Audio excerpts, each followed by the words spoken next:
Buenas tardes, a mí me conocéis, ¿verdad?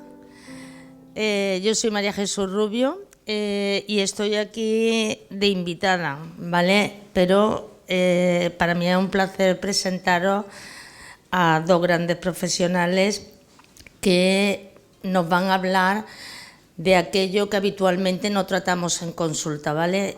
Tenéis todo el tiempo del mundo para poder hacer las preguntas y las dudas, ¿vale? No es 15 minutos por paciente, sino que podéis preguntar. Y para mí es un placer presentaros a dos personas, a la doctora Mercedes Herrero, ella es ginecóloga, trabaja en Montepríncipe y sobre todo es divulgadora, ¿vale? Y creo que nos vamos a salir en todos sitios, ¿verdad?, de redes sociales. Bueno, vamos a intentar.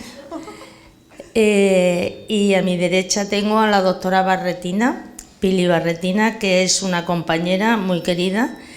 Ella es oncólogo médico, trabaja en el ICO de Girona, es vicepresidenta de GEICO, una gran investigadora, y además de todo, ella pertenece al grupo de trabajo que tenemos dentro de GEICO para trabajar aquello que es calidad de vida de pacientes y larga respondedora. Entonces yo creo que tenemos aquí a una persona que nos puede dar muchas respuestas a muchas dudas que tenemos.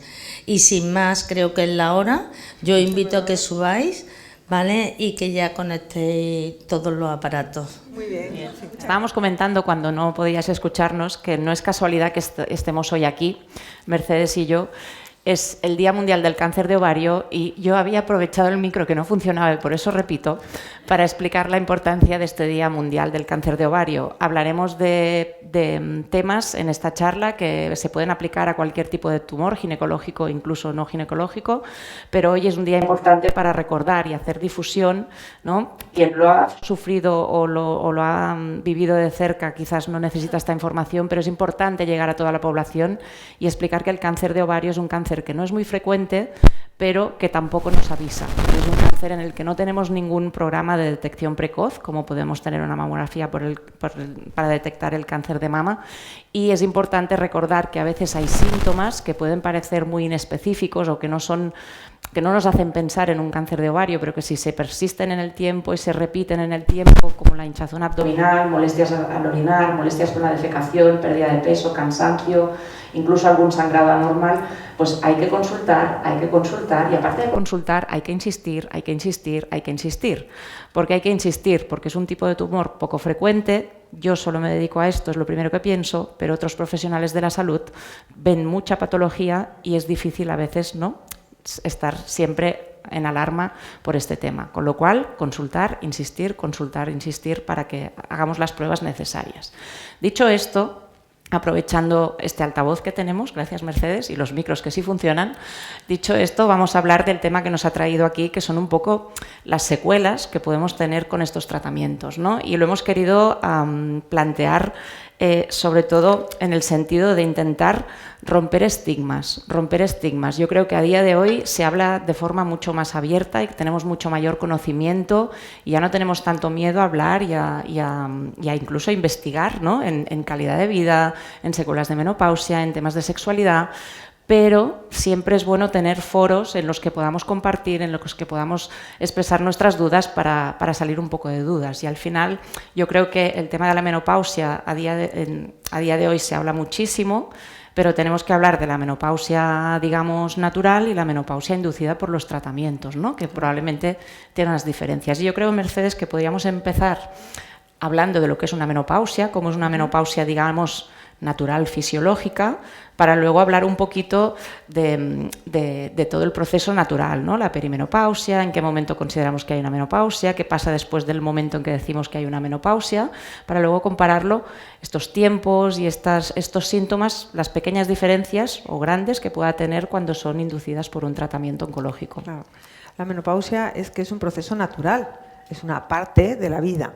Lo que ocurre, ¿y por qué se produce? Pues porque nacemos con una cantidad fija de óvulos. Yo siempre explico que es como un cajón congelador donde tuviéramos un montón de baguettes de estas que vienen precongeladas y cuando empezamos a tener la regla con la pubertad vamos sacando mes a mes, vamos sacando unas poquitas de esas baguettes, las ponemos a hornear y al final solo una sale adelante, que sería el óvulo del mes.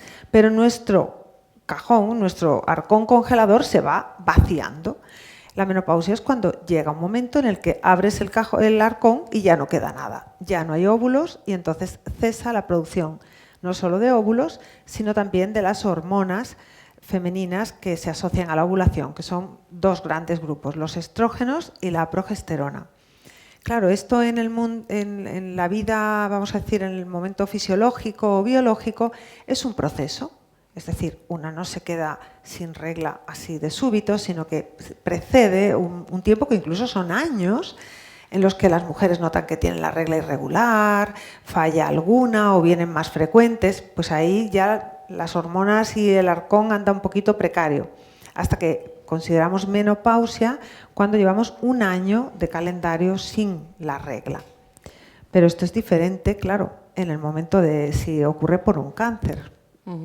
Muchos de los tratamientos que aplicamos pasan en algún momento por una cirugía en las que hay que extirpar ambos ovarios. Los ovarios son la principal fuente de producción de estas hormonas y eliminarlos hace que caigan en picado los niveles de estas hormonas, ¿no? Y esto tiene una serie de consecuencias que de forma fisiológica las podemos ver de una forma, pero quizás tras un tratamiento oncológico esto ocurre de forma brusca y en un momento que es una tormenta hormonal en medio de una tormenta personal, que es un diagnóstico de cáncer y una necesidad de tratamiento, ¿no? Sí, yo digo que cuando se produce una menopausia que nosotros llamamos quirúrgica, es decir, cuando se produce una cirugía, en el caso de un cáncer de ovario, es que entras a quirófano con hormonas, sales de quirófano sin hormonas. O sea, es una cosa que este proceso que os decía que de forma natural lleva incluso años, aquí se hace pues en el tiempo que dura la cirugía. Obvio, el cuerpo no ha tenido ese periodo de adaptación, por tanto los síntomas pueden ser mucho más floridos. También a veces se produce una especie de pseudomenopausia cuando no hay cirugía con algunos tratamientos farmacológicos, algunas quimios, tanto en ovario pero también en otros cánceres. En el tiempo en el que se está recibiendo la quimio, parece que el ovario se queda ahí como parado y baja mucho la actividad hormonal. Pero esas menopausias a veces se recuperan, o también fármacos que directamente nos provocan una menopausia buscada, porque viene bien para algún tratamiento oncológico. No sé si habéis oído hablar de esa inyección que se pone en la tripa y que te deja en una menopausia transitoria, se usa más, por ejemplo, en cáncer de mama. Pero esas son menopausias que luego se suelen recuperar. Pero la menopausia quirúrgica, esa no tiene vuelta atrás. Entonces, por eso es tan importante conocerla y conocer qué podemos esperar después para mejorar nuestra calidad de vida. Yo creo que es importante que también rompamos un poco el mito de que la menopausia no son sofocos, ¿no? Son sofocos, probablemente pueda haber sofocos, pero puede haber muchos otros síntomas. Y síntomas que muchas veces ni se nos ocurre que pueden estar relacionados, ¿no? Exacto. Y que probablemente muchas mujeres los habrán sufrido en perimenopausia, y si no sabemos que es por ese motivo, piensas que está pasando algo raro y te asustas, y si encima esto te pasa en medio de un proceso oncológico, aún te asustas más porque el miedo muchas veces está presente, ¿no? Yo quizás creo, Mercedes, que podríamos revisar un poquito estos síntomas y los que te parezcan más importantes. Bueno, yo creo que lo de los sofocos todo el mundo lo tiene como muy interiorizado. Pero fijaos, tenemos datos de la Sociedad Española de Menopausia y ahora en España no es el síntoma más frecuente. De la menopausia hablamos natural. El síntoma más frecuente hoy es el insomnio. Es decir, cuando empiezas a no dormir, a estar como incluso irritabilidad, cambios de carácter, que viene alguien y te dice una cosa y vas tú y le sueltas lo más grande, pero claro, luego dices, ¿cómo he podido hacer eso? Si esta no soy yo, te sientes fatal, con lo cual pasas de la rabia a la depresión porque madre mía la que he liado, y empezamos a entrar ahí en un vaivén emocional que también es por el cambio hormonal. Y luego otra cosa de la que se ha empezado a hablar, pero que también lo cuentan mucho las mujeres, es la sensación de niebla mental. Pero es que, a ver, ¿cómo no vas a tener? Niebla mental es estar un poco atolondrada, aturullada, como pues saliente de fiesta, pero todos los días. Pero claro, fijaos, estás como con irritabilidad, no te encuentras bien del todo, encima duermes poco, pues ¿cómo no vas a tener niebla mental? Es que claro, la niebla mental al final es una consecuencia, porque a mí me dicen muchas mujeres, ¿y qué pastilla me tomo para la niebla mental? Digo, no, vamos a ver qué cosas son las que te están llevando a estar así, ¿no? Entonces el sofoco sigue estando ahí, sigue siendo un síntoma principal, pero hay muchos otros. También hay muchos cambios del metabolismo. Las mujeres dicen, oye, es que me ha salido un flotador, es que yo aquí no tenía chicha y ahora los pantalones del año pasado no me cierran, ¿no? Cuando vas a probar. Pues es verdad, se enlentece el metabolismo y entonces yo digo que nos entreveramos como el ibérico, ¿sabes? Se empieza a guardar grasa y esa grasa además se guarda en el músculo y se guarda en el abdomen. Entonces cuando al músculo le metemos grasa pierde su capacidad de contraerse y de gastar energía. Por eso tenemos que saber que eso es normal, pero sobre todo que no nos viene bien y que hay solución. Y yo creo que también hay otros síntomas que a veces también confunden bastante a la población, sobre todo a nivel local, ¿no? A nivel de la zona genital puede haber esta sequedad, este síndrome genitourinario que a veces se confunde con infecciones de repetición y realmente no es una infección, sino que es que hay un problema de sequedad. Yo lo explico, le llamo el símil de la alfombra. O sea, la mucosa vulvar, vaginal y uretral, por eso ahora le hemos llamado síndrome genitourinario, se regenera gracias a las hormonas. ¿Qué ocurre? Que es como si fuera una alfombra de estas gruesas que tú pisas y son mullidas, ¿no? Cuando empiezan a ceder las hormonas, esa mucosa pierde esa capacidad de regenerarse así y empieza a adelgazarse. Empieza a adelgazarse, es menos mullida y sobre todo pierde la capacidad de elástica. Entonces ahí aparece esa molestia al orinar, esa que me parece que me da, como os digo cosas reales, que a mí me dicen en consulta, es que como si me diera alergia al papel higiénico. No, tu mucosa está más frágil y simplemente el roce de un papel higiénico te irrita. Otro síntoma muy típico es como ganas de orinar todo el rato, porque la uretra, la salida de la orina en las mujeres es muy corta y se irrita. O también que en la zona de los labios menores, donde se juntan en la zona inferior hacia el ano, muchas mujeres dicen, es que ahí tengo escozor y me sale como una heridita. ¿Por qué es eso? Porque esa mucosa que tiene que ser elástica, fijaos que se convierta como en un papel de seda, finita y frágil.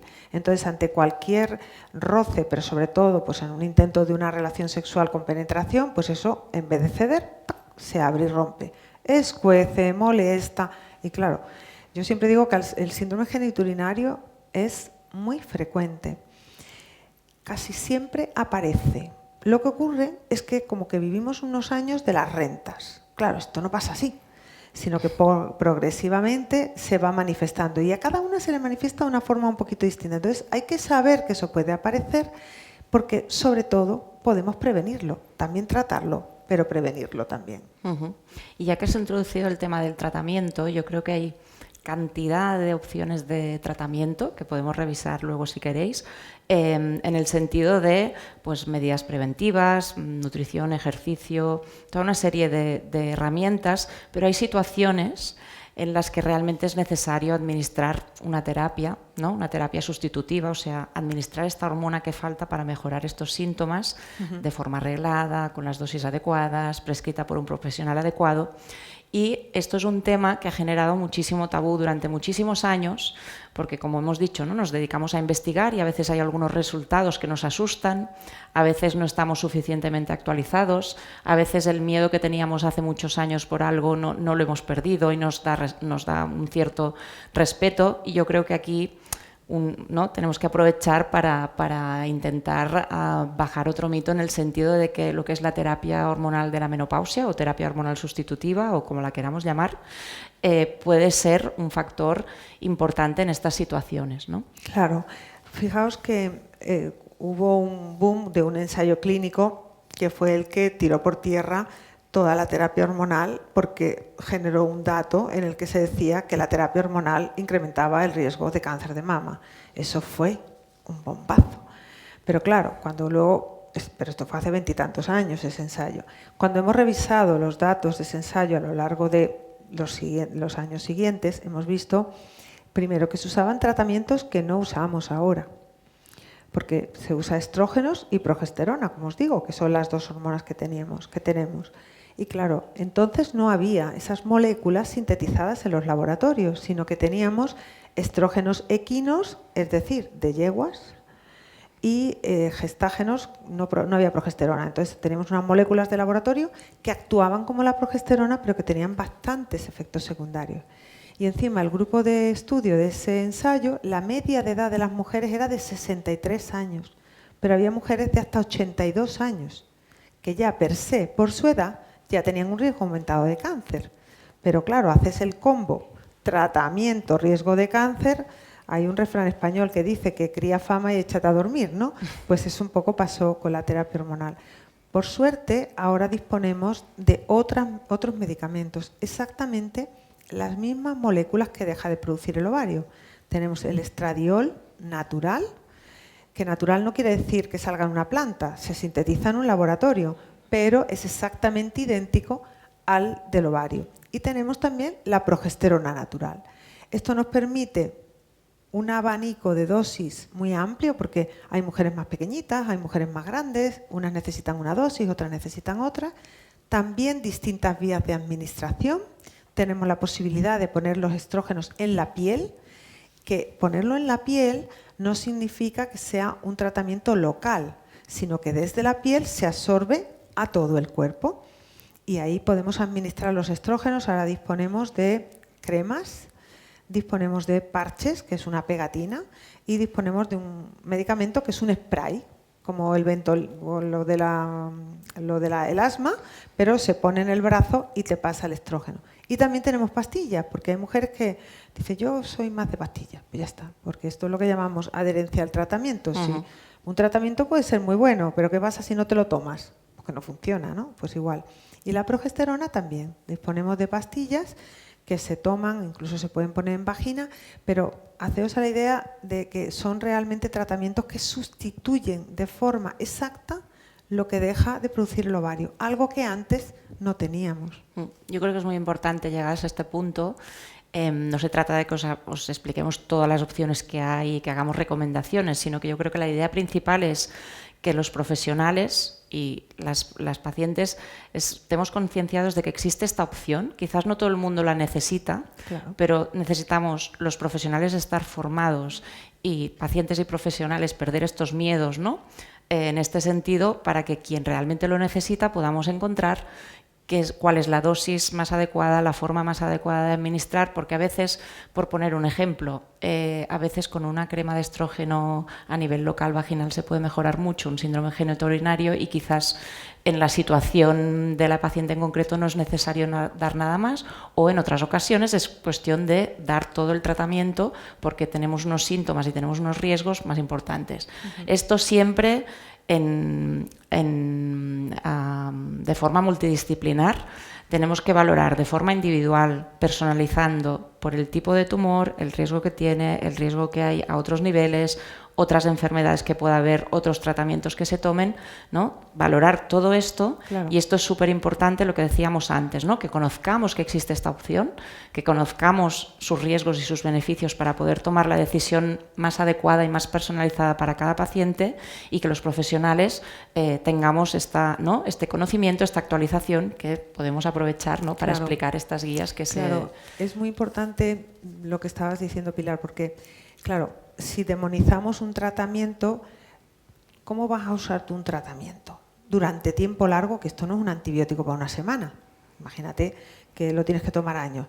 Tú no puedes estar haciendo un tratamiento pensando que eso no te está haciendo bien, porque es que al final lo dejas como mínimo.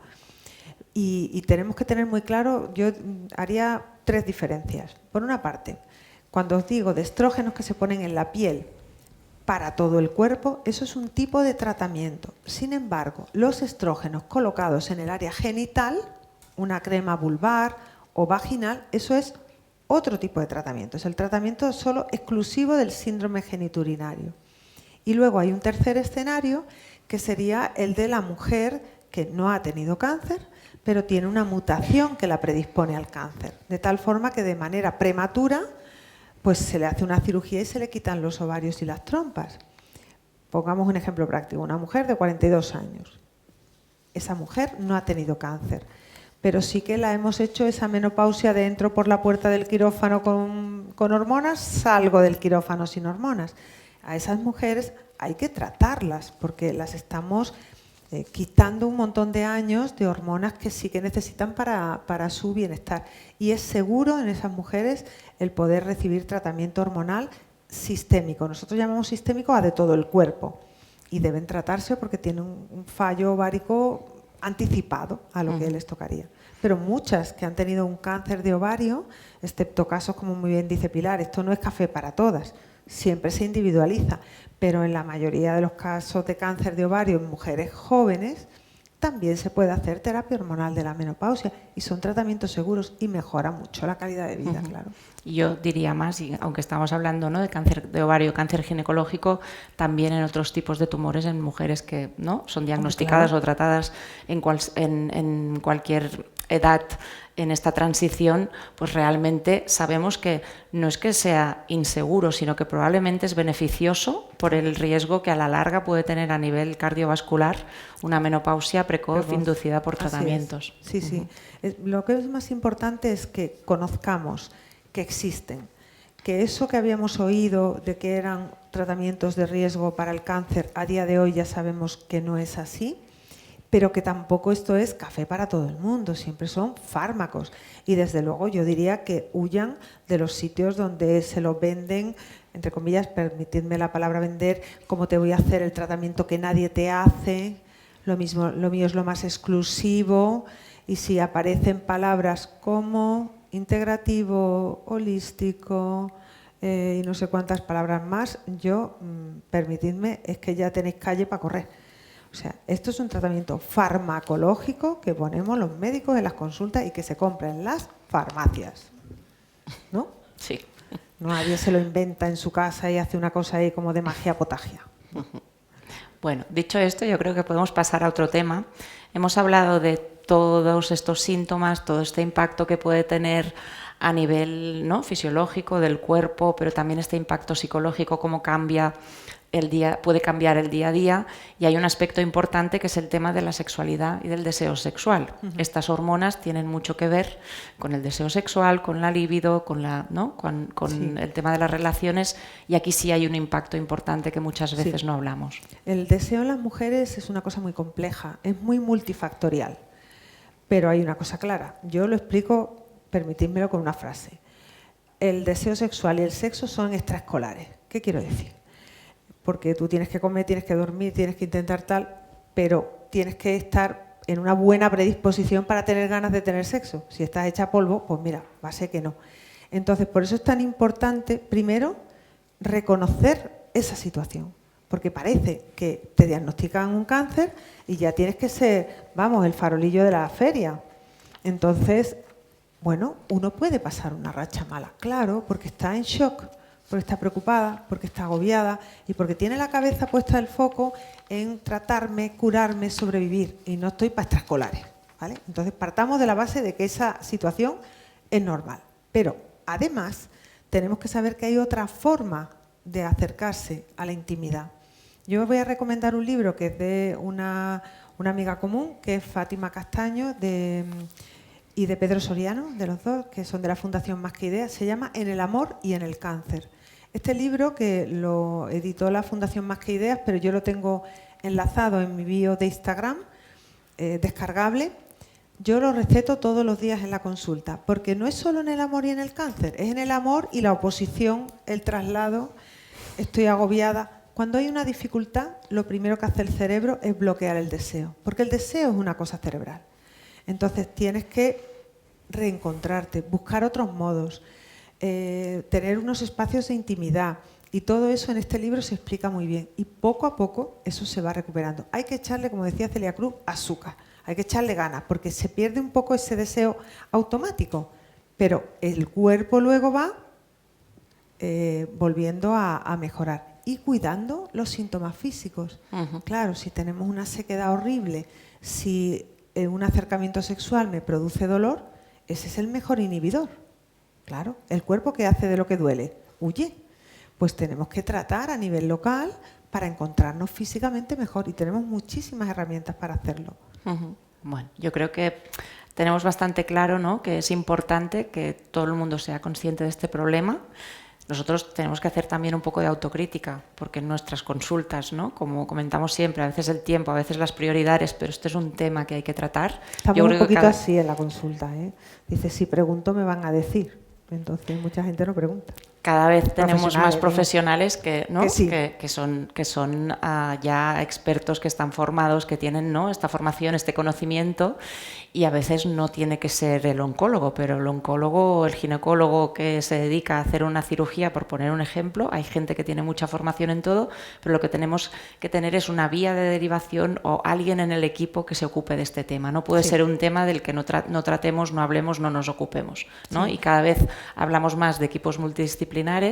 Yo nunca pongo ejemplos de quién tiene que estar en un equipo multidisciplinar, porque siempre hay un comentario de te has olvidado de mí, yo estoy contigo cada semana, ¿no? Pero siempre cada paciente puede necesitar en distintos momentos, una misma persona en distintos momentos de la evolución de su proceso, puede necesitar distintos profesionales, y tenemos que encontrar la forma de tenerlos en los equipos. A veces, depende de qué equipos, puede ser más complicado, pero por suerte tenemos las asociaciones de pacientes que a veces pueden, ¿no?, brindar este servicio, o podemos contactar con profesionales expertos en este sentido. Sí, yo soy una convencida del poder de las asociaciones de pacientes, porque la necesidad la recogen ellas, las asociaciones. Y mira, de todo esto me habéis tratado fenomenal, me habéis curado, estoy súper agradecida, pero yo digo que la oncología del siglo XXI ya no se tiene que fijar solo en la supervivencia, sino en una palabra que me he inventado, que la podéis usar siempre que queráis, que se llama bienvivencia, que es como un poquito más que estar viva, que está muy bien,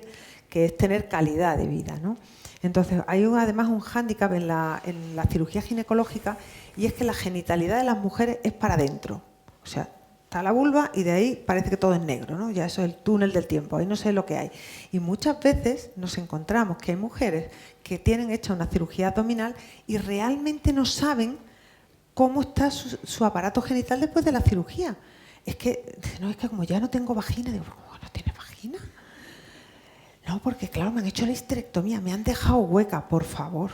Eso se sigue diciendo, Pilar. Hay que cambiar el lenguaje. Hay que cambiar el lenguaje, ¿entender? Entonces, tenemos que, aunque sea haciendo un dibujito, me da lo mismo, pero eso, uno tiene que saber cómo está, qué tiene, qué puede notar, eso es importantísimo. Nosotros en nuestra unidad tenemos, pongo un ejemplo casero, pero tenemos un maniquí, Claro. ¿no?, con todos los órganos, que nos sirve muy bien para que nuestra enfermera, que es experta en explicar el tema de la cirugía, pero también en tema de sexualidad, pueda enseñar cómo cuidar esta zona, esto no está aquí, esto ahora sí está, esto ha quedado más cortito, esto está más largo, esto puede molestar por aquí, y visualmente muchas veces es mucho más fácil, ¿no? Sí, porque además, por ejemplo, la genitalidad, incluso la externa, no sé si sabéis que muchísimas mujeres no se han mirado nunca la vulva. Entonces, claro, se pintan el ojo, el eyeliner perfecto, pero no se han visto la vulva. Entonces un día tienen síntomas y dicen, ay, tengo síntomas. Y se miran y dicen, ay, Dios mío, esto es horroroso. No, es que era su vulva de antes. Pero claro, como nunca se la habían visto, parece una broma, pero juro que es así. Entonces hay que mirarse, hay que explorarse, hay que notar cómo cambian las cosas para poder actuar. Hay que conocerse para saber estos cambios, ¿no? Y también es verdad que lo centramos todo mucho en la zona genital, porque estamos en una sociedad donde cuando hablamos de sexualidad hablamos, ¿no?, es como muy coitocentrista, ¿no? Total. Hablamos solo de penetración, y hay muchas formas de sexualidad que se pueden vivir de otra forma, y quizás es un momento para descubrir otras vías. maneras. ¿Sí? Por esto mismo que tú dices, yo recomiendo tanto este libro de En el amor y en el cáncer, porque habla mucho de cómo retomar una intimidad a veces no tan coitocéntrica, ¿no? Se lo mando hasta las juniors, ¿eh? Pues las juniors están fatal. Con el porno ahora está la cosa malísima. Y le digo, te vas a leer este libro, que te hace falta tu novio también, o tu novia. ¿Y qué pasa? Imaginad que vosotros solo supierais hacer un guiso en vuestra casa. ¿Os imagináis eso? Solo sabéis hacer cocido, como antiguamente en Castilla todos los días se comía cocido. Pues si un día te quedas sin garbanzos, no puedes comer, porque ya no sabes qué comer. Eso nos está pasando con el sexo. Si tenemos unas relaciones demasiado coitocéntricas, Pues claro, el día que hay una dificultad a nivel de la penetración, me da igual en ellas que en ellos. Es como ya hay que cerrar el chiringuito. Esto no podemos hacer nada. Tenemos que reaprender que el placer se consigue de muchas maneras. Y la buena noticia es que en las mujeres tenemos un órgano que se dedica solo a eso. Y que, excepto que te operen de una cirugía radical de vulva, yo creo que sigue indemne toda la vida, que es el clítoris. Entonces se trata de reaprenderse. Y sin miedo. Y sin que no es una oposición, ¿sabes? Por eso yo me gusta mucho lo de la recuperación de la intimidad, del estar juntos, de contactar, de sentirnos acompañados, porque además cuando estás pasando un periodo oncológico, eso es muy importante, el sentir que alguien te abraza, te acoge, y bueno, es el primer paso que luego muchas pacientes a mí me dicen, esto lo tenía que haber aprendido yo con 14, por eso se lo mando a las juniors, ¿sabes? Y bueno, pues nunca es tarde para aprender. Muy bien, yo creo que de este tema ya hemos dado unos cuantos tips y querría ir un poquito más allá, ¿no? Porque pasamos este proceso, hay un cambio, hay una menopausia y me gusta esta palabra que dices, el bien vivir, porque los oncólogos, ¿qué queremos? Pues que nuestras pacientes vivan, pero que vivan mejor, ¿no? O sea, hace muchos años realmente el pronóstico era peor y no conseguíamos los resultados que conseguimos hoy en día, pero sabemos que tenemos que asegurar que en todo el proceso la calidad de vida sea importante y que estas secuelas que pueden haber, pues necesitamos herramientas, necesitamos investigar, ¿no? Más tratamientos o más formas incluso de evitar parte de las secuelas, ¿no? Probablemente tendremos nuevos fármacos que evitarán alguna cirugía en algún caso, o podremos en un futuro hacer las cosas de forma distinta para prevenir alguna de estas secuelas, pero mientras tanto, o en los casos en los que no podamos evitarlas, es súper importante tener estas herramientas para vivir más y vivir mejor. Y sabemos que las mujeres, a medida que vamos cumpliendo años, que vamos ganando experiencia, también nuestros huesos pueden sufrir, nuestro sistema cardiovascular puede sufrir y en esta menopausia aguda, brusca, inducida por un tratamiento, estos sistemas, ¿no? Sobre todo el músculo esquelético y el cardiovascular también pueden sufrir secuelas. Sí. ¿Podríamos hablar un poquito? Mira, el tema del músculo esquelético se ha convertido en, para mí, uno de los pilares de calidad de vida, no solo en las mujeres que hayan padecido un cáncer, sino en cualquier mujer, sobre todo a partir de la menopausia. Yo pertenezco a una generación en la que a mí me dijeron en más de una ocasión en el gimnasio que yo no podía hacer ejercicio de fuerza porque eso era malísimo para las mujeres, que nos poníamos musculitos y que era horrible. Y que las mujeres teníamos que nadar, caminar, ejercicio aeróbico. Pues ahora sabemos que no es así. Y eso lo sabemos porque se ha investigado, que no es que sea una moda. Dicen, no, es que ahora se han puesto de moda los gimnasios. No, es que eso hay evidencia científica. ¿Os acordáis que os decía que el músculo se entrevera como el ibérico? Pues ese músculo entreverado, infiltrado de grasa, es el nombre técnico, tiene menos capacidad contráctil. Y eso tiene dos problemas. Si el músculo está más flojo, tira menos del hueso. Si tira menos del hueso, el hueso no se forma igual de bien. Pero es que además el músculo es un órgano metabólico. Si tenemos un músculo fuerte, tiene capacidad de consumir esa grasa durante más tiempo del que estamos haciendo ejercicio. Os lo voy a explicar. Tú imagínate que tú tienes un coche de gasolina y tú llegas a tu garaje, tu coche lo paras, deja de gastar gasolina. Pues imaginaros que si el coche hubiera hecho ejercicio de fuerza, cuando llega y se para, durante un tiempo sigue gastando energía. Y eso nos viene muy bien porque necesitamos quemar. Y el hueso, la buena noticia, es que está vivo. Esto yo se lo pregunto a las pacientes y me hace mucha gracia porque todo el mundo se sorprende. El concepto de hueso vivo, vosotras sí, porque sois unas pacientes empoderadas. Pero mucha gente no lo tiene. Porque ¿qué vemos? Un esqueleto en el National Geographic. Pero es que ese hueso está muerto. Entonces el hueso se está formando todos los días y destruyendo. Y de lo que nosotros hagamos con el hueso dependerá que se forme más o se destruya más. Entonces, cuanto más ejercicio de fuerza hacemos, más se forma y evitamos la temida osteoporosis, que no es ni más ni menos que el hueso se empieza a destruir más que se forma y se queda como con huecos. Yo creo que es importante a nivel de la osteoporosis, ¿no? Saber que tenemos una prueba que es la densitometría ósea, en la que sabemos cuál es el estado de salud de ese hueso, ¿no? A veces creemos que la osteoporosis duele, ¿no? La osteoporosis no duele, la osteoporosis duele si el hueso está tan frágil que se rompe.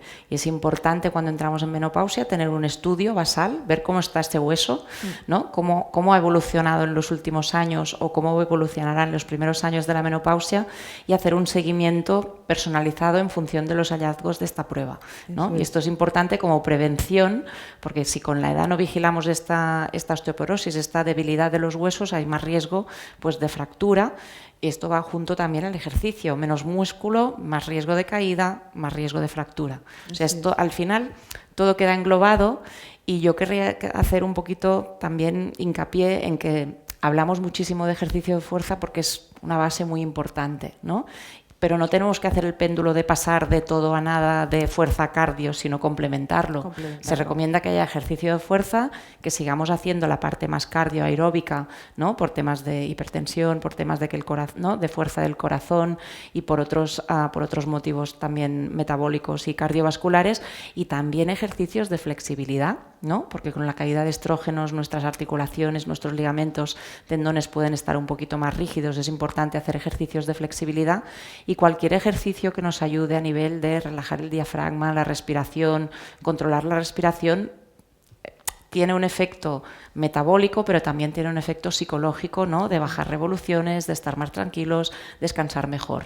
Nos estamos poniendo deberes. Yo sé que cada vez que hablamos de todo esto es todo lo que tengo que hacer, toda la lista, y esto genera un estrés extra. No estamos hablando de esto. Se trata de intentar poquito a poco incorporar pequeños hábitos, priorizar, buscar lo que a uno le siente bien, lo que necesite en cada momento, lo que pueda hacer, sin agobiarse, porque si no nos vamos aquí con una lista que es peor que la de la compra semanal. A ver, yo creo que lo fundamental en el movimiento y en el ejercicio es romper el sedentarismo, salir del sofá. Eso es lo más importante. Hay una doctora prescriptora de ejercicio físico en Valladolid, que se llama Raquel Blasco, que es una mujer muy simpática, y ella el año pasado compartió una actividad que dice, cada hora, si tú trabajas en una oficina, cada hora sales de la mesa del ordenador, subes una planta, bajas una planta, subes una planta y te vuelves a poner ahí en el ordenador, lo que estés haciendo. Y yo esto se lo cuento a las pacientes y me dicen, eso es muy poco. Digo, ¿cuántas horas estás en la oficina? Pues entre que voy 6, 7. Digo, 7 veces más que lo que haces ahora. No es poco. El romper el sedentarismo es importantísimo. O voy a hacer no sé qué y ya pues aprovecho y en vez de ir a comprar el pan aquí, pues mira, voy un poquito más lejos. O sea, son cositas pequeñas que lo que tenemos que poner es el foco de que moverse es muy importante. Y como muy bien decías, me ha gustado muchísimo esto de la flexibilidad. Es que la coordinación, evitar las caídas por encima de los 65 años, yo creo que es la mejor prevención de salud que existe. Entonces, si trabajamos también el equilibrio. Es que yo he sido torpe siempre. Yo, por ejemplo, da igual, trabaja el equilibrio, que vas a estar un poquito mejor. Entonces, y luego yo creo que hay que buscar en el ejercicio también que te divierta. O sea, si resulta que lo puedes hacer grupal y hay una clase de zumba cerca de tu casa, o te divierte el no sé qué, o te apuntas a visitar tu ciudad, pues lo que sea. Pero salir del sofá. Eso es lo más importante, ¿vale? Vale. Bueno, yo creo que podemos hacer un poco de resumen, ¿no? De lo que hemos ido hablando. El mito que hemos intentado romper del tema de la terapia hormonal, yo creo que es importante recordar, existe, es segura en la gran mayoría de los casos, pero hay que valorar individualmente en el contexto de qué tipo de enfermedad tenemos, de qué tratamiento vamos a recibir y en qué momento es prioritario recibirlo y el seguimiento y las necesidades de cada paciente, ¿no? Sí, la terapia hormonal de la menopausia es un tratamiento más que tenemos para ofrecer a aquella mujer que lo necesita.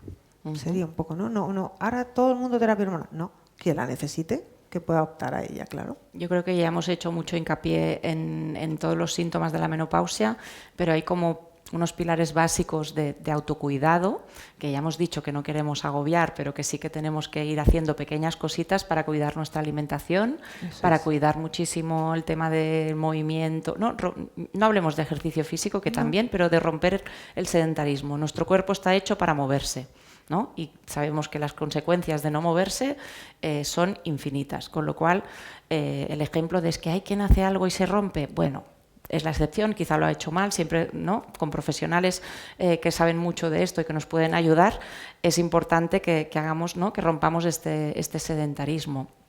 Por último, el tema del soporte psicológico, súper importante, fundamental.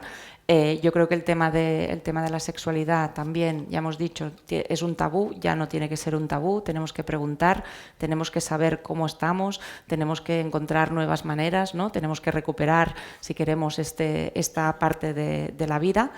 Y por último, yo creo que al final es un global de que al final tanto profesionales como pacientes, como familiares, como asociaciones, todos los que queremos es buscar la forma, pues como decíamos, ¿no? De bien vivir, claro, de vivir mucho y de vivir mejor. Yo sí puedo apuntar solamente una cosita sobre el síndrome genitourinario de la menopausia. Como es del área genital, muchas mujeres piensan que si no tienen actividad sexual, eso no hay que tratarlo. Y eso es incorrecto, porque es muy frecuente en las mujeres adultas que puedan tener infecciones urinarias y lo ninguneamos. Todas tenemos esa amiga que dice, yo ahora como me quede con el traje de baño húmedo, me cojo una infección urinaria. Pues hay que tratar el área genital porque las hormonas dejan de cuidarla. Pues me da igual con tratamientos que sean cremas hidratantes con hormonas, sin hormonas, con otros fármacos que hay, pero igual que hemos interiorizado la fotoprotección y el ponernos crema en la cara, el cuidar el área genitourinaria después de la menopausia, cuando ya los ovarios no nos la cuidan, también debería ser un skincare obligatorio. Bueno, pues dicho esto, repito, hemos dado muchos tips, no queremos agobiar a nadie, pero el conocimiento es poder y cada uno tiene que aplicarlo a sus necesidades y cuando no podemos, pues estar rodeados de profesionales, familiares, amigos y asociaciones que nos den estos soportes. De pacientes, que hacéis una labor maravillosa, así que muchas gracias. Gracias a los que estáis en remoto, sentimos los problemas del directo del audio y nos despedimos hasta la próxima. Que ahora ya estamos en confianza. Responderemos lo que podamos. Exacto, como siempre. Eso es nuestro día a día en consulta. Vosotras preguntáis y nosotros hacemos lo que podemos, ¿no? ¿Quién se anima con dudas? Yo creo que las que nos habían hecho llegar antes las hemos ido más o menos contestando, ¿no? Con toda la charla, pero seguro que ha quedado alguna cosa por aquí.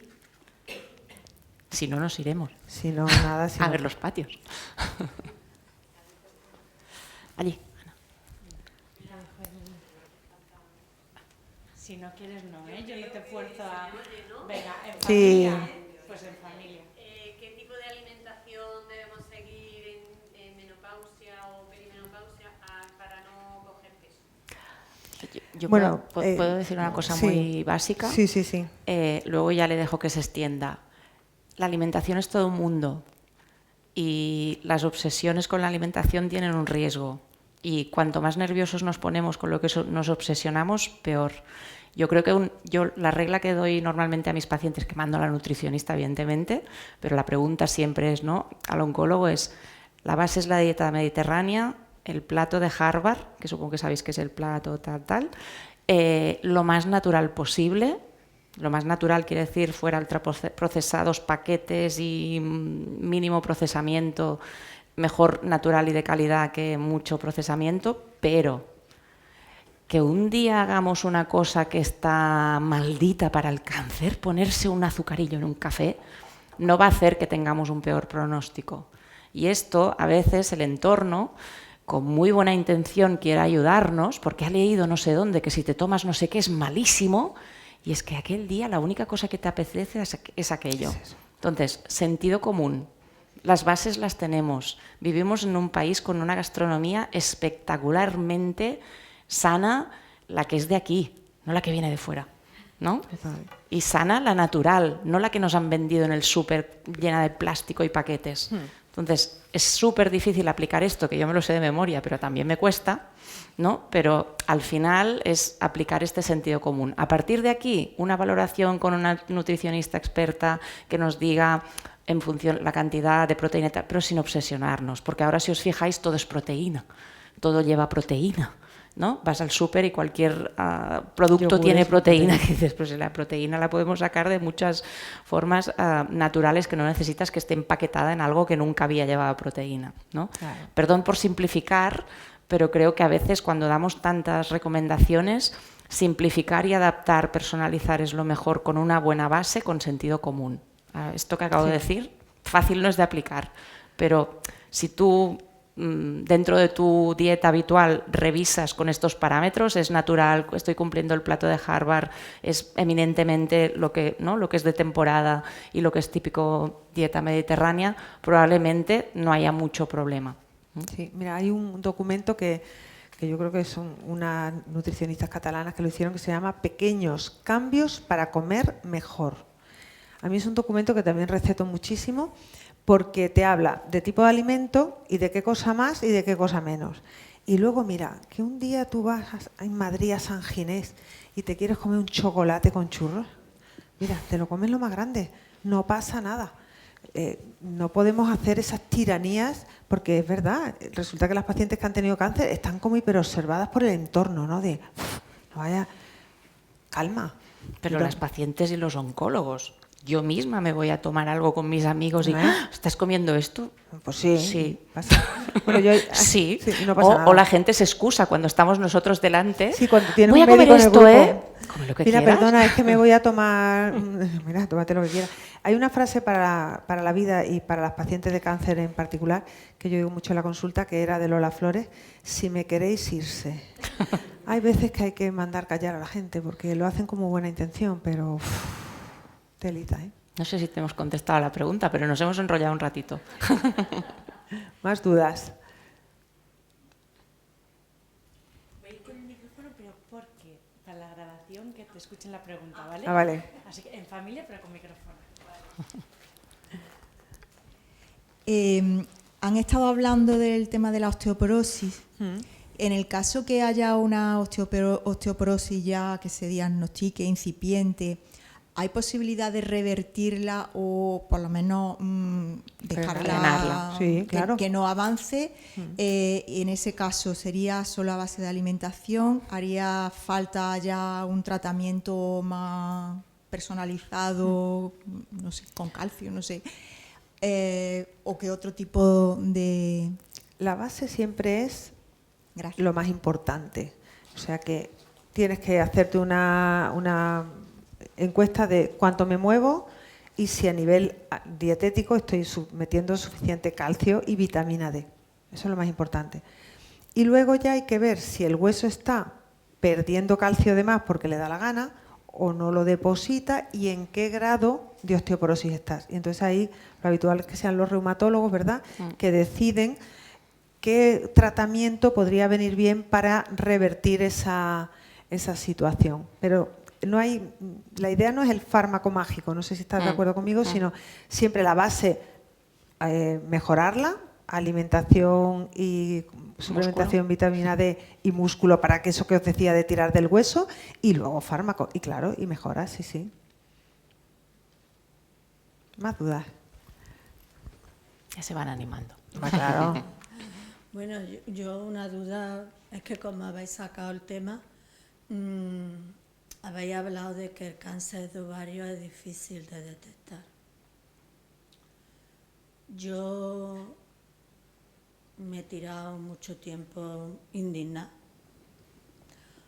porque yo empecé a sangrar en abril del 24 y sin parar, unas veces más, otras veces menos. Me vieron varios ginecólogos, en especial uno del Hospital Universitario Reina Sofía, y me detectó el cáncer en julio del 25. O sea, me tiré año y pico sangrando. Es que sé que es, porque bueno, ya hablándolo con la doctora Rubio, pues sé que se tarda pero un año echando sangre y no hay, no sé, año y pico. Es difícil valorar casos individuales sin tener toda la No. información, pero entiendo perfectamente la frustración, porque como he dicho antes, ¿no?, para la doctora Rubio y para mí, muy probablemente, a mí cualquier familiar, cualquier amigo me habla de esto, súper concienciada porque es mi trabajo diario. Es súper importante que tengamos estas charlas para concienciar al resto de la población, pero también para concienciar al resto de profesionales, ¿no? Yo, a nivel catalán, ¿no? Hemos hecho un curso para concienciar a médicos de cabecera, porque para ellos, yo siempre pongo el ejemplo, no para defenderlos, estoy pero hablando de médico de cabecera. Sí, ginecólogos, sí. Que enseguida te mandó el ginecólogo. Exactamente. Vale. Y por 2 veces me vio el ginecólogo en el universitario de Reina Sofía. Y hasta la segunda vez que ya le dio por hacerme una resonancia, pues ya tenía yo, 8 centímetros. Wow. Claro. Yo ahí si puedo decir algo, el cáncer era un cáncer de ovario, Sí, entiendo. sí. El síntoma principal no es el sangrado. Para que veáis lo caprichoso, por no decirle otro apelativo peor, que es esta enfermedad. Para nosotros también es muy frustrante. Entonces, es que hay muchas veces que incluso una ecografía, tú haces una ecografía y puedes ver que sangras y que no hay, y ves los ovarios pequeños, porque a lo mejor en ese momento, desde el punto de vista del tamaño, ecográficamente, son normales. Y es algo que se está gestando ahí, está generando cambios hormonales que son los que están produciendo el sangrado de manera indirecta. Por eso me ha gustado mucho lo que ha dicho Pilar de la insistencia, porque quien sabe que no está bien es la persona. Que no tachemos a nadie de pesada, porque, claro, pongo por protocolo ginecológico, sangrado, endometrio en ecografía, normal. No sé si hicieron una esteroscopia, bueno, da igual. Y ovarios ecográficamente normales, es como que ya me he salido de lo que se espera de que pueda ser un cáncer de ovario. Y resulta que se estaba gestando ahí. O, por ejemplo, cosas que nos pasan en la consulta. Una mujer que se hace una revisión ginecológica, sana, y le hacemos una ecografía y tiene unos ovarios normales en la posmenopausia. Y a los 6 meses tiene un cáncer de ovario. Yo he tenido una paciente así este año. Paciente a la que conozco desde el año 94, que le he traído 2 hijos al mundo, que no sé qué. Quiero contaros cómo llegó a la consulta para contarme de qué ha pasado aquí, con toda la razón. Y es que por eso este tumor a nosotros también como profesionales nos frustra, porque nos gustaría tener una prueba que, siendo esa prueba normal, que es lo que llamamos un cribado es que tú haces una prueba y si es normal, te da como una tranquilidad durante un tiempo. Y eso lo tenemos con las mamografías, pero en el cáncer de ovario no lo tenemos. Por eso es tan importante la insistencia. Hay mucha investigación y nos gustaría, ¿no? Claro. Poder decir cuándo dispondremos de esta prueba. A día Pero de hoy momento no lo podemos decir, no la pero tenemos. entendemos y compartimos, ¿no?, Totalmente. esta sensación que nosotros también pues vemos muy a menudo. Pero yo lo que quería decir es en el sentido de, yo creo que es difícil que todo el mundo sea consciente, podemos tener el mayor conocimiento del mundo, pero cada caso es un mundo, pero lo importante es insistir, insistir, insistir, y mejor que no haya sido el compañero de primaria, ¿no? Pero yo siempre pongo el ejemplo, yo admiro muchísimo a mis compañeros de atención primaria porque yo me dedico a una sola cosa y lo tengo muy en mente.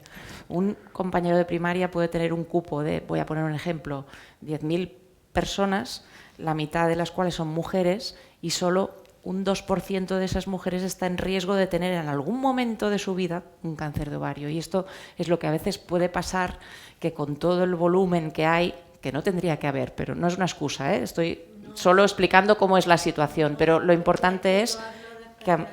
Claro, sí. El médico de atención primaria en el momento... Fue rápido y... Pero lo que dice Mercedes, ¿no?, del especialista, a veces hay situaciones pues en que puede ser más difícil y todo, y aquí sí que es muy importante pues esto, insistir, la prueba que se tenga que hacer, si nos salimos del protocolo pero el problema persiste, al final, ¿no? Y esto también es un tema nuestro de docencia de cara a enseñar a las nuevas generaciones y de enseñarnos entre nosotros. Nosotros nos pasamos la vida estudiando y aprendiendo, compartir casos, conocer casos es bueno y esto es importante. Y yo siempre lo digo a los estudiantes, doy clases en la Facultad de Medicina y siempre les digo que yo sé que muy probablemente no van a ser oncólogos, muchos de ellos no van a ser oncólogos, pero que se acuerden que en las clases de oncología siempre les hemos dicho que si un paciente se queja de alguna cosa, hay que escucharle. hay que hacerle caso, y que si además alguien es paciente oncológico, no es que se le tenga que hacer más caso, pero no se le tiene que estigmatizar. No se tiene que decir, ¿no? Qué pesado, qué consulta, o que, uy, no, esto no va a ser nada, si ya le he dicho que no es nada. Si una paciente insiste en que no se encuentra bien, algo pasa y hay que mirarlo. Yo siempre les digo, si podíais hacer un examen en que os pongo una entrevista allí y hacéis estas dos cosas bien, aprobaos. Todo el resto ya iréis haciendo en la carrera. Pero esto es súper importante, escuchar y saber que quien mejor conoce el cuerpo es uno mismo. Nosotros tenemos el conocimiento técnico, pero lo que le pasa a uno lo siente uno mismo. Y hay que escucharlo y tenerlo en cuenta. Y las pacientes siempre tienen razón, eso es así. Lo que pasa que también nos forman como que tenemos que ser muy resolutivos. Entonces parece que es como que tenemos que encontrar la solución. Entonces, si no es esto que es lo que le toca por el libro, no es. No, que si alguien se queja por algo, eso es así, siempre. Muchas gracias. Quiero hacer un apunte al hilo de lo que ha dicho la compañera. Es verdad que a veces nos sentimos así, ¿no? Que hemos ido y no aparece nada. Y de hecho mi ginecólogo me decía, tengo últimamente muchas mujeres de una edad parecida a la tuya que vienen con un tipo de molestia imprecisa y que no responden a ninguna patología. Y bueno, luego ya buscando con otro especialista acabé volviendo a él y entonces sí que lo encontramos y estaba ahí. O sea que eso nos ha pasado a más de una. Y otra cosa que quería preguntar es que, bueno, pues el tema, yo tuve la menopausia antes de tener el cáncer, ya, yo estaba ya ahí y ya estaba. Pero es verdad que he aprendido mucho de lo que ha pasado después de la operación, porque efectivamente a mí nadie me explicó cómo se quedaba eso por dentro, lógicamente. Y oía siempre a las personas de mi edad decir, bueno, ya no te apetece, porque la edad y tal y cual, y no entendía que también podía agravarse con esta situación. Entonces mi ginecólogo alguna vez me ha hablado de la opción de un tratamiento con ácido hialurónico o un láser vaginal. Pero igual que tengo su opinión que dice no es la panacea y hay personas a las que le va mejor, otras le va peor, conozco gente que lo ha hecho y a la que le va mejor y a la que le va peor. Entonces no sé si exactamente, no ya el tratamiento de pastillas no pensaba, no lo contemplo, pero si de esas dos opciones, teniendo en cuenta que tengo 63 años, o sea que no soy ninguna niña, alguna de ellas es más interesante o sí. Más, aparte de que pues te pone el típico gel vaginal cuando tienes relaciones o que usa un gel vaginal para hidratarte un par de días a la semana, en fin, que eso se cuida, pero ¿es factible ese tipo de intervención? A ver, es que hay que mejorar dos cosas en el síndrome genitourinario. Por una parte, nutrir la mucosa para que vuelva a estar más elástica y bueno, pues más distensible. Y luego hay otra cosa que es la contractura vaginal, que eso se habla muy poco. El suelo de la pelvis, el famoso suelo de la pelvis que todo el mundo parece que lo que tiene que entrenar para potenciarlo, a veces cuando ha habido dolor en alguna relación, sobre todo con penetración, ¿qué hace el suelo de la pelvis? Tracatra. Dice, por aquí nadie, que esto me duele muchísimo. Entonces, hay mujeres que a base de poner cremas, pues mejoran su mucosa, pero siguen teniendo dolor o dificultades a la penetración. Y lo que les pasa es que tienen contractura. La mucosa no la tienen mal, pero tienen ese anillo vaginal. ¿Cómo se diagnostica la contractura? No hay que hacerse un PET. Se coge un dedo, se pone en la entrada de vagina y aproximadamente a la distancia de una falange, si ahí se nota como una sensación de anillo tapón, tienes contractura vaginal. Y eso no lo cura ni el hialurónico ni el láser. Entonces, ¿cómo se trata la contractura vaginal? Súper fácil. Hay unos tubos que se llaman dilatadores vaginales. Es que hoy no me he traído los cacharritos, me he traído los micros y no han funcionado los malajes. Tengo yo, bueno, en Instagram tengo yo una cosa hecha con un dilatador y un masajeador. Entonces eso se coloca en vagina, se gira un poquito y va soltando esa contractura, ¿no?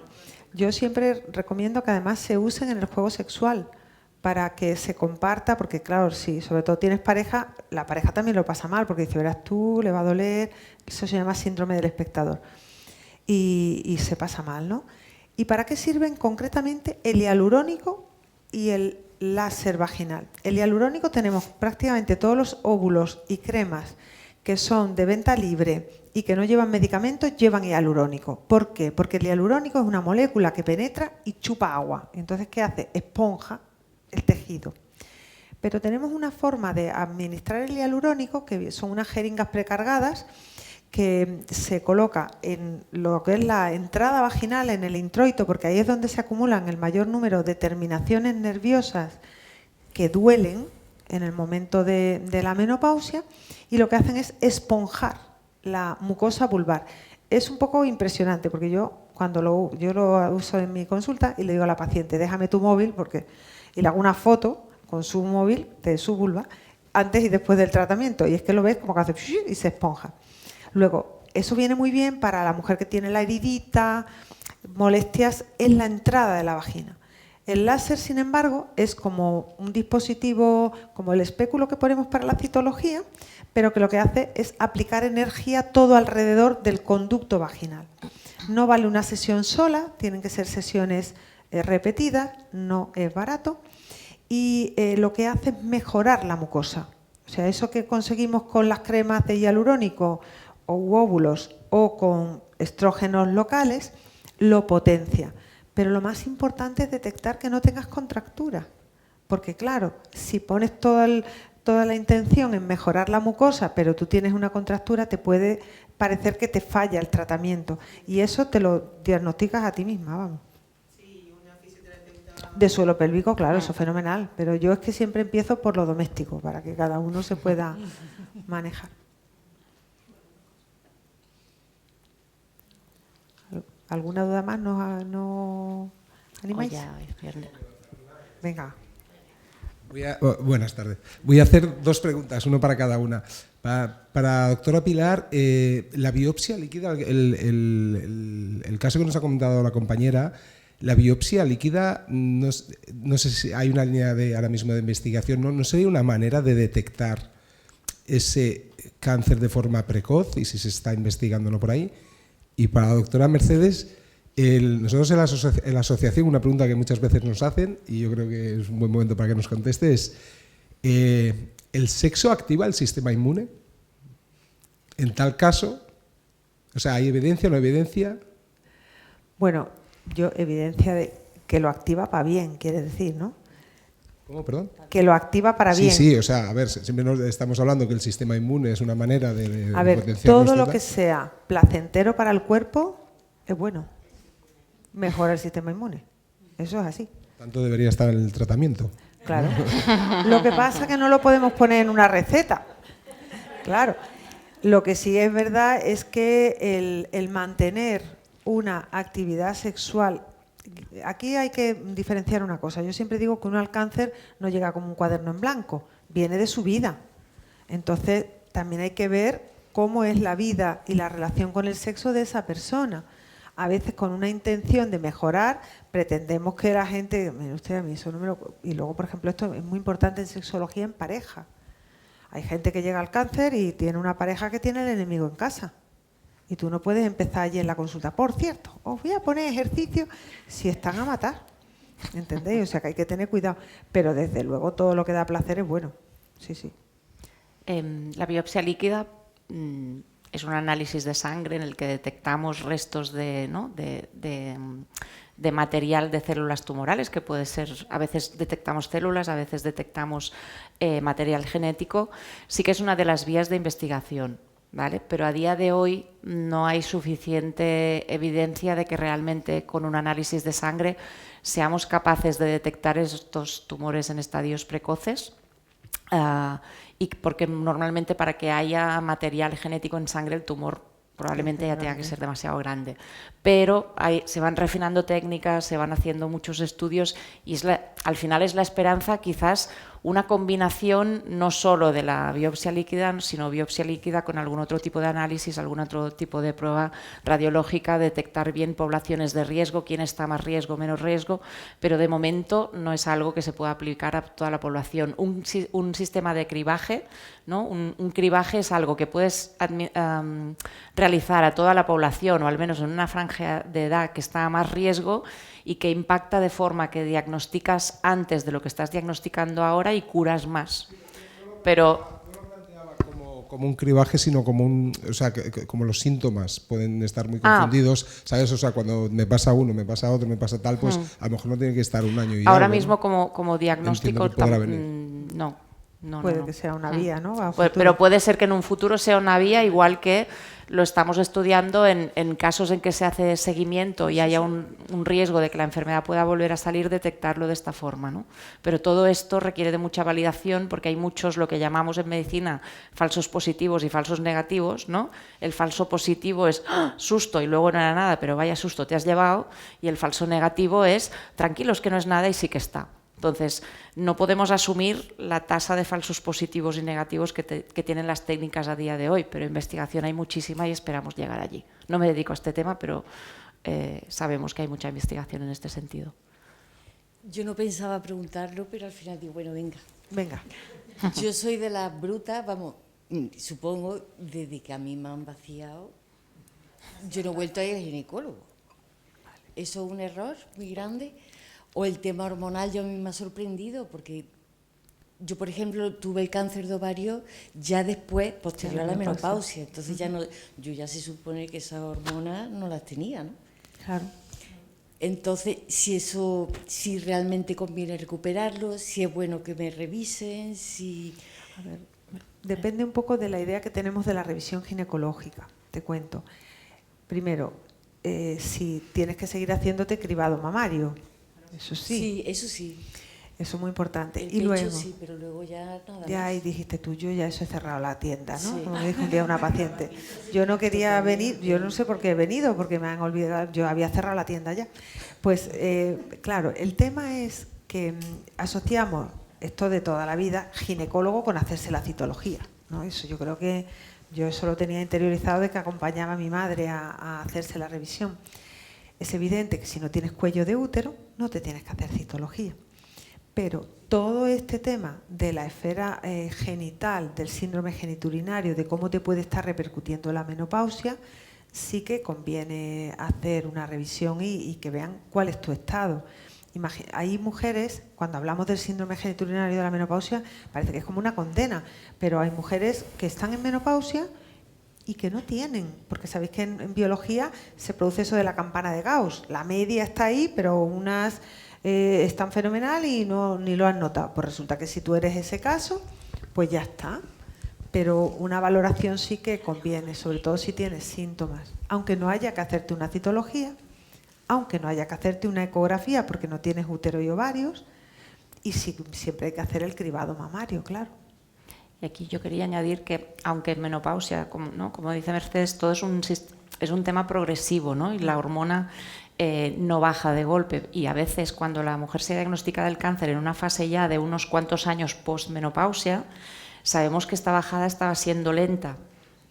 Y a veces nos pasa, ¿no? Tenemos la experiencia de muchas pacientes que se operan de un cáncer de ovario en fase posmenopáusica y tienen como un recuerdo de una menopausia, ¿no? Vuelven a aparecer estos síntomas porque esa pequeña cantidad de hormona que aún se estaba produciendo muy poquita, nos protegía, y al quitarlo de golpe hace como una mini menopausia, ¿no? Que a veces...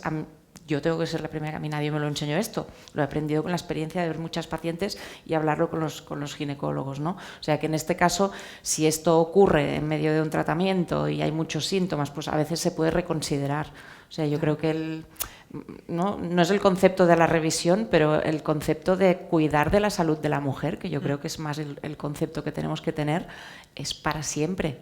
Sí. Es para siempre. Otra cosa es que sabemos que con el tiempo el riesgo de que vuelva a aparecer el cáncer pues va bajando, y que quizás las revisiones, a medida que pasa más tiempo, las revisiones específicas del ginecólogo que hace sus revisiones son menos intensivas, o incluso el ginecólogo experto da el alta, pero lo que es la salud global de la mujer se tiene que cuidar toda la vida. Este concepto de nos hacemos mayores y por eso nos pasa esto, probablemente nos pasa esto porque no nos cuidamos cuando pasan los años, ¿no? Es como el ejercicio, ¿no? Sí. Envejezco, no hago ejercicio porque estoy envejeciendo, quizás estoy envejeciendo más porque no hago ejercicio. Pues lo mismo con la salud global de la mujer y de los hombres también, pero estamos hablando aquí de mujeres. Bueno, los hombres que son muy importantes como acompañantes sobre todo en los procesos oncológicos que se viven en pareja. Ahí hay otra pregunta. Sí. Hola, ¿qué tal? Bueno, primero muchísimas gracias por la charla, ha sido súper agradable. Y nada, yo quería comentar, porque me ha llamado la atención el comentario del tema de entrar en el quirófano y tener tus hormonas... Bueno, yo tenía 48 años cuando yo no tenía ningún síntoma de menopausia. Claro. Y la verdad es que cuando salí del quirófano, y ya hace casi 4 años que me operaron, yo no he tenido prácticamente ningún síntoma de menopausia durante esos 4 años. El lunes tengo precisamente cita con mi ginecóloga, eso le iba a preguntar, pero ya lo adelanto. ¿Es posible que empiece ahora de cuando he dejado, me dieron la quimioterapia, después he estado con Niraparib?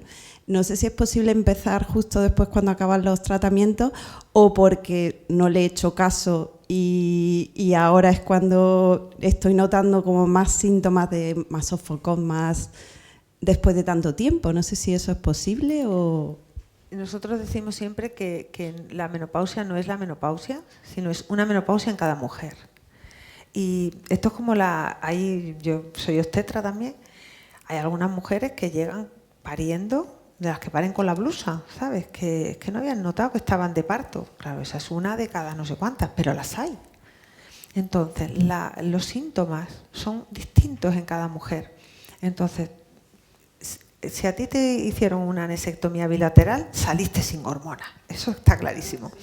Pero tu cuerpo lo ha asumido bien y no ha tenido síntomas. Entonces, no tienes por qué estar esperándolo ahí como si fuera una maldición. Seguro que va a llegar. A futuro, porque lo habitual es que los síntomas floridos aparezcan en los 2-3 primeros años después de la menopausia. Entonces, si no te han surgido hasta ahora, yo creo que no te van a surgir. Lo que tienes es una menopausia buenísima, porque no te has enterado. Aún así, tienes que cuidarte del síndrome genitourinario, tienes que hacer ejercicio, comer sano, eso sí. Pero bueno, que sí que hay gente que no tiene síntomas, que fenomenal, vamos, estupendo. ¿Alguna duda más? Muy bien. Aprovechad. Sí, claro.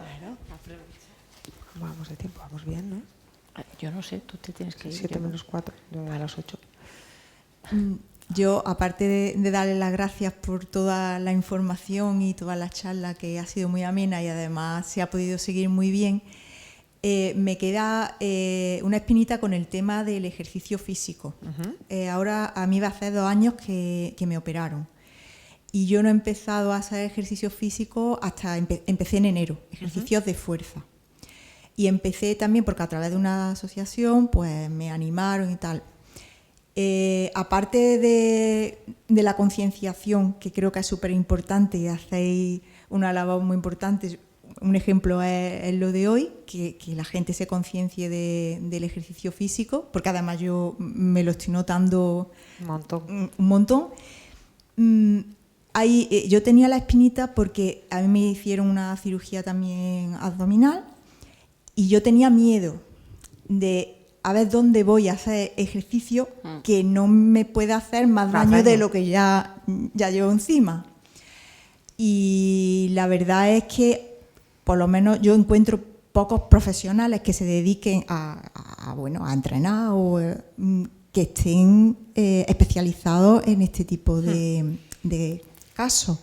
Sí. Porque es que yo creo que te pueden hacer daño. Y ese miedo es lo que a mí me impedía a ver dónde voy. Totalmente normal y además razonable por tu parte. Vamos. Hay, no sé aquí, es que esto, claro, depende mucho de los sitios. En Madrid, en la Asociación Española contra el Cáncer, tiene gabinete de prescripción de ejercicio físico oncológico. Son una serie de clases en las cuales tú aprendes cómo puedes retomar la actividad física según cómo estás y están dirigidos por licenciados o doctores en educación física y deporte que te dirigen. Luego hay también actividades, en Madrid hay otro grupo que se llama Ejercicio y Cáncer y yo hay una guía de ejercicio y nutrición que en la parte de ejercicio la dirigió Soraya Casla, que es una autoridad mundial en ejercicio oncológico y que está en mi bio de Instagram, porque yo utilizo la bio de Instagram para subir cosas que podáis descargaros. La guía de ejercicio y nutrición, por favor, no haced como una paciente mía que me dice, Mercedes, que esto, claro, esta llegó, lo entró, le dio a print en su casa, tiene 140 páginas. A la impresora casi le da algo. pero descargárosla en un soporte tipo tablet o así, porque viene de cómo empezar a hacer ejercicio desde cero, progresivo, sin hacerse daño. Y si podéis además ir a algún profesional, genial, pero te da como unas pautas muy seguras, porque claro, no hay que hacerse daño. Yo quería añadir gracias también a ti por compartir el testimonio, ¿no? Porque muchas veces hay miedo por parte del profesional, hay miedo por parte del profesional del ejercicio físico, hay miedo por parte del paciente y a veces consigues que los tres se pongan de acuerdo y va el marido o el hijo y no hagas, mamá. No hagas, mamá. ¿No? Y esto es bueno. O sea, yo creo que siempre que podamos hacer compartir, ¿no? Sí. Las experiencias que han sido buenas en este sentido y romper estos mitos, y acabas de romper uno muy importante, o sea que gracias.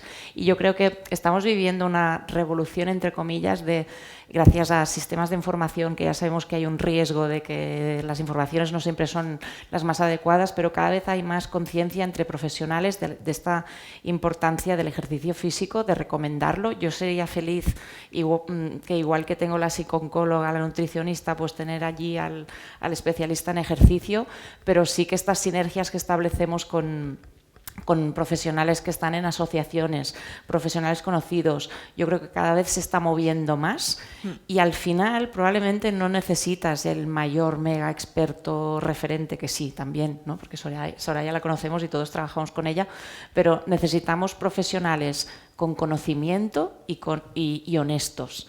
Yo de esto no sé, ¿no? Vamos a buscar a alguien que sepa, pero si yo de esto no sé y a ti te lo ha recomendado un especialista o tú crees que es bueno para ti, no lo demonizo, ¿no? Claro. Porque a veces nos pasa esto, ¿no? Nos pasa esto de, aún estamos con este estigma de que alguien que ha sufrido un cáncer y ha pasado por un proceso oncológico, un tratamiento, ¡ay, pobrecito! No, pobrecito. O sea, para mí el ejercicio forma parte del tratamiento, pero yo soy la primera que no puedo prescribir porque no tengo, yo puedo, ¿no? Yo puedo pautar un tratamiento de quimioterapia, puedo pautar unas pastillas, puedo hacer muchas cosas, no puedo decir ve allí a hacer ejercicio, yo puedo recomendar y luego tenemos que buscar la forma. Pero también tenemos que romper el estigma. Yo a veces hay pacientes que insistimos mucho en el tema del ejercicio, pues porque están perdiendo mucho músculo, tienen mucho dolor, se están volviendo frágiles y necesitamos esto, y a veces contamos con fisioterapeutas, pero a veces hay situaciones en que el paciente no quiere ni que el fisioterapeuta, es que yo no he hecho nunca ejercicio, no quiero, pero te has dejado poner una quimio. Claro. ¿No?